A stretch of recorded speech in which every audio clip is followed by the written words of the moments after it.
Hey guys, it's ExandShadow, and welcome back to Let's Play Paper Mario: The Thousand-Year Door. Last part, well, we figured out that Dupless was the zip toad on the train, and we also figured out that we needed to enter this station in order to find the bridge switch. And in order to find the bridge switch, we need to get the elevator key. So, yes, we're going on a fetch quest for a fetch quest. Huh, interesting. So anyway, just a little fun fact, you can in fact blow off these papers on the wall with Flurry, but it does nothing, so I figured that might just be an interesting thing for you to know. It will come into play later. I was just showing that you can do it on pretty much every little piece of paper on the wall that you see. It's only really useful in one situation though, so just keep that in mind for later. I do love that. I don't know why there's a switch that'll do that there in a place that's, kind of out of the way. I mean, normally I don't give a shit about how dungeons are arranged in RPGs, mostly just because, you know, it's a video game, and most dungeons are like a castle or a sewer system, which can be as needlessly convoluted as you want. But it's a train station, so, you know, I'm a little bit more critical, just because it's like, okay, no train station would really be like this. But, you know, I just smile and go along with it, just because, you know, it's a video game, and I like to have fun in my video games. So anyway, here are Rough Puffs. You might remember these from Paper Mario 1. Yeah, they were called Rough Puffs in Paper Mario 1. They're pretty much exactly like the cloud enemies we faced in Chapter 2, only, of course, harder, because it's Chapter 6. Your standard tricks will work pretty well on them, you know. Jump or hammer when they're in the spot, because, you know, they can either be high enough so that you need to jump on them, or if they're in the lower position, they can be hit by the hammer. And of course, on the turn where where Mario gets more defense, one charges up their electric attack and the other one hits Goombella, so, anyway, I'm choosing Vivian here just because, well, I feel like it. Oh yeah, well, since she's powered up, she does 5 damage, and with the burn ability, that Rough Puff will pretty much be dead at the end of the turn anyway. When they're electrified, don't jump on them, because of course that's bad. I don't think there is a badge that makes you immune to electricity attacks. At least I don't think there's a badge that makes you immune to electricity attacks. If there is, please correct me. Anyway, yeah, these guys not too hard. They're pretty easy to, super guard as well, so that always makes them a whole lot easier. And we got another level up. Woo!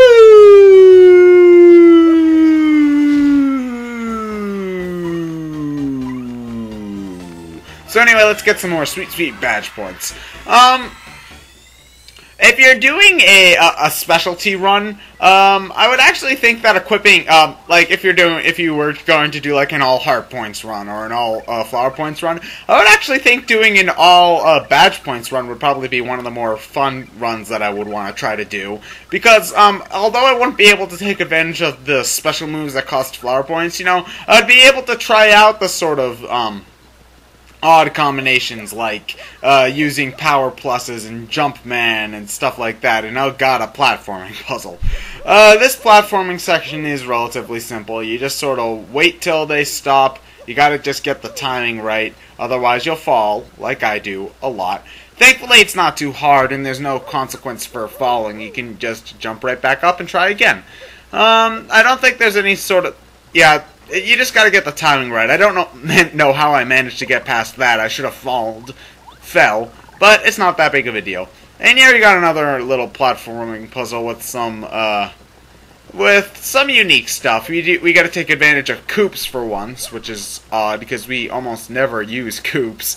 But yeah, so you just wait till they turn to the place where you can actually jump on them. Then you get on here and you just gotta use coops when the platform's up. And then we get the station key so we can move on with the rest of the level. As always, keep Leon out just because he's the fastest mover of the bunch. I mean, I guess you could stay in the paper, rolled up paper form if you want to, but I don't think that's any faster than Leon is. I think they might be around the same speed, but Leon at least feels faster because it takes less time to get on and off him. So anyway, yeah, now that we got the station key, we can go outside for a little bit. Awesome, because there's, you know, actual music outside. One thing I don't like in games is when they don't have music playing. Well, actually, that's sort of a lie.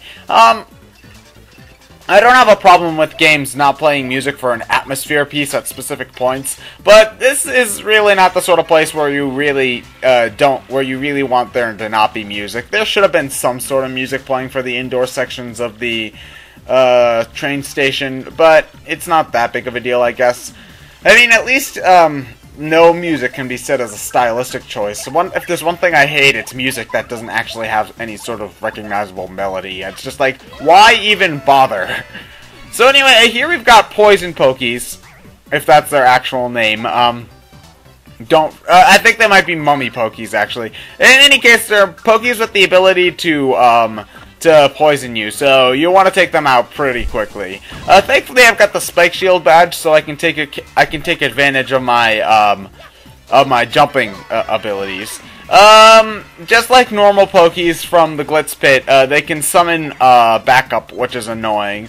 I guess it's helpful if you're trying to grind, but why would you ever grind in a Paper Mario game? Because no matter what any of you guys say, it is not necessary.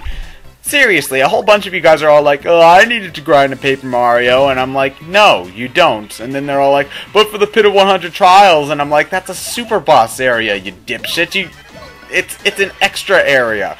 That doesn't necessarily count. You never need to grind in a Paper Mario game, as long as you fight at least 50% of the enemies, and you know how to use the action commands.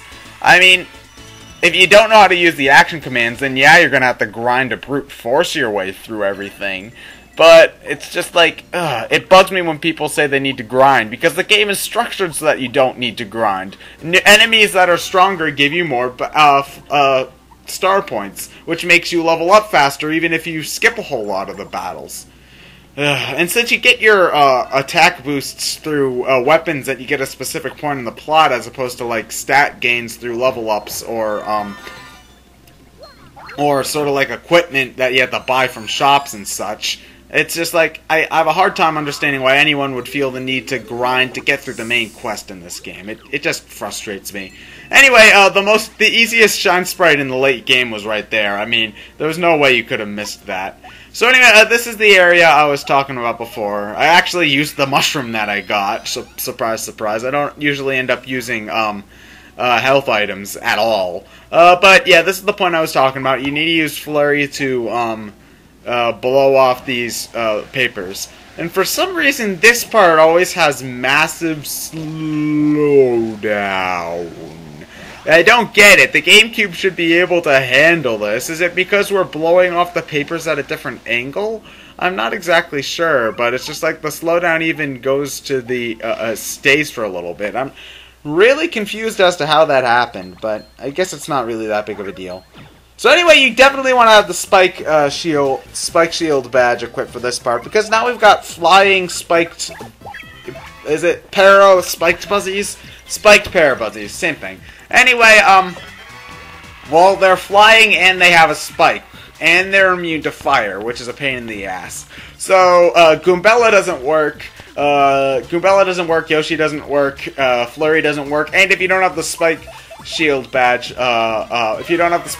Mario doesn't work. And even Vivian doesn't work. So, yeah, you're gonna need, if you don't have the spike shield badge, you're gonna want to just bust out an item or a special move on these guys.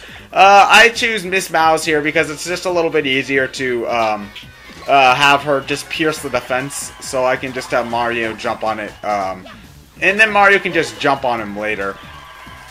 It kind of bugs me that the spiked buzzies flip over in one turn, just like every other buzzy. Because I mean, their spike is stuck in the ground. I think that would be kind of hard to get up from. Whatever.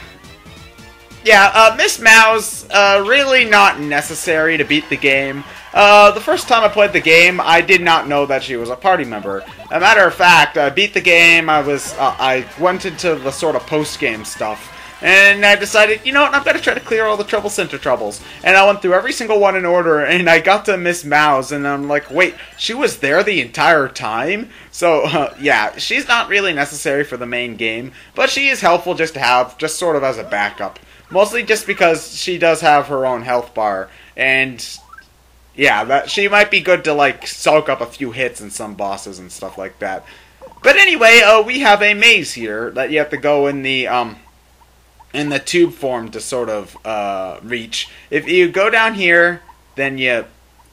Yeah, I'm trying to just line up the right way. And then you jump over that pit, you get the P up, P down badge.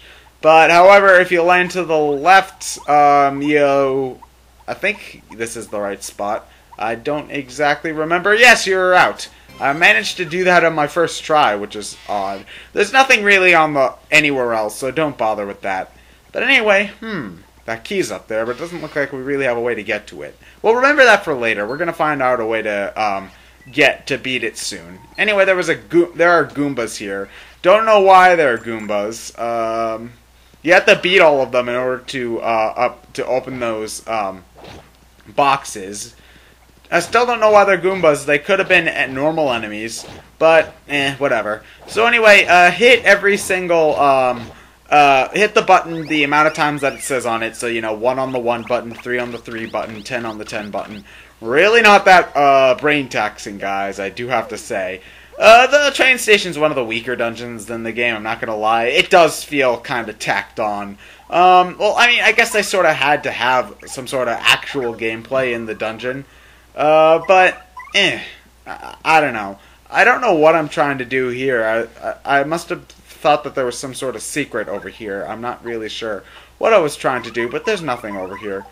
Oh, I remember. I know what I'm trying to do. I'm thinking, I'm getting a little bit ahead of myself. I thought that there was a shine sprite that was hidden, but instead I was thinking of the shine sprite that's right there. That's my stupid faulty memory. But anyway, a box. You got an Ultra Boots! Oh, those typos. Just as hilarious as ever. Hi, it's me again, Toadette. So nice to see you again. Way to get the Ultra Boots. Now your jump attack power will go way up. And you can use a new jump technique too. Let's practice it right now. It's a little hard, but I know you'll get it. So anyway, yeah, this is the final Boots power-up for Mario. What you gotta do in order to use its field command ability is hold the A button and then spin your control stick in a circle like you do when you're using the Super Hammer ability. That way you can jump really, really high and stick to poles that are on the ceiling. And that's going to be really, really helpful because now when we get back to Rogueport, we can pretty much explore everything in the hub, which is very nice. So anyway, yeah, also it ups our attack power by 1 for each jump. So now each jump will do 3 damage instead of 2, which is very nice. It makes getting rid of a lot of enemies a lot easier. So anyway, slip out to your normal piece of paper form, and then jump up over here. This puzzle kind of tripped me up the first time I did it. What you gotta do is, you gotta use Yoshi to float over here, then use the super jump. Use the super jump. It's a little bit finicky to get the to get Mario into the pose he does when you need to use the when you need to actually start charging up the spring. And if you use the super jump underneath that platform there, it'll cause it to shake, making the key fall off. But now that we have the key, we can go through the rest of the dungeon, which is nice. So yeah, just a little bit. I cut out the backtracking because it's a little. It's tedious, and you know the way back. It's exactly the same way as it was before. But now that we've got the elevator key, we can go down. Hey Yoshi, you ever heard of the song "Lovin' It Elevator"? Mind just switching to Goombella for me? And wait, what? Huh? What the heck? Whoa, Gonzalez! What in the world are these little monsters? Yeah, what are they? You think those weirdos flipped the switch? Let's hurry up and find it so we can take the switch back. So anyway, yeah, you just gotta use your hammer, knock away as many of these guys as possible. They're sort of clumped in the middle. I'm not sure how many times you actually have to hit them, but you do have to knock away quite a few of them. I like using the super hammer just because it's a little bit more, it looks like it's helping a lot more than it probably does. But anyway, yeah, you just hit them enough, and then you can flip the secret switch. Though that's not the secret switch you need to press. They make you flip a switch to flip a switch. Kind of redundant, but not really that big of a deal. But anyway, with that, we have lowered the drawbridge, so we can finally get on with the rest of our adventure. To be fair, flipping switches is still less work than having to, you know, save a town from a curse, or become the champion, or get rid of the x-nauts again. or get off a stranded island. It's nice to have a little vacation every once in a while, don't you agree? Poor Mario, he's so busy saving the world. Having these sort of little mini-quests must be relaxing for him. Kind of like Doctor Strange. Guys see so much messed up stuff that fighting crime is actually a relaxing hobby for him. But anyway, with that, we can go back on the train again. Train, take me away. So anyway, just like the key, you use the spring jump ability, and then you get the close call partner badge. A little bit late in the game to be getting that particular badge, because that's a very much an early game badge that you use only in the early game, but whatever. I don't know why I'm saving there, really, to begin with. I mean, I can save as soon as I get into the train, but whatever. Email. My email song. What would I do without my email song? Anyway, yeah, this is just King K. Blah, blah, blah. I'm King K. I suck at fighting because I'm a Koopa. Anyway, yeah, there's no funny cameo in there. It's just a picture of King K. Not too interesting. All aboard! So anyway, yeah, we managed to get through that entire dungeon in one video. Surprising, right? I mean, it was a relatively short dungeon, so I mean, I guess you shouldn't have been too surprised at that, but Wait, that Toad's staying behind? How does he live there? Where does he sleep? Or how does he eat and... The lives and trials of a nameless NPC who cannot move from his predestined spot. Anyway, let's go to sleep. Tomorrow, we're going to be finding that crystal star. Finally. Anyway, next time we're going to do Smorg stuff. I'm XandShadow, and I'll see you guys later.